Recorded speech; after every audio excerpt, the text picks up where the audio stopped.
我们先把这个骨架放上去，圈我们已经放好了，刚才，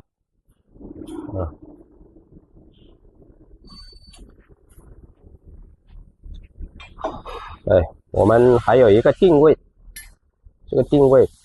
我们把它卡上去，这个定位是主要是卡这个单支，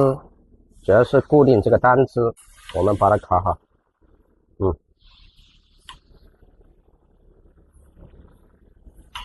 好，我们把这个双支压上去，好，现在转模，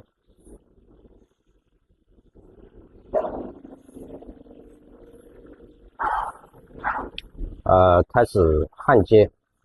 看一下，弄起来焊接。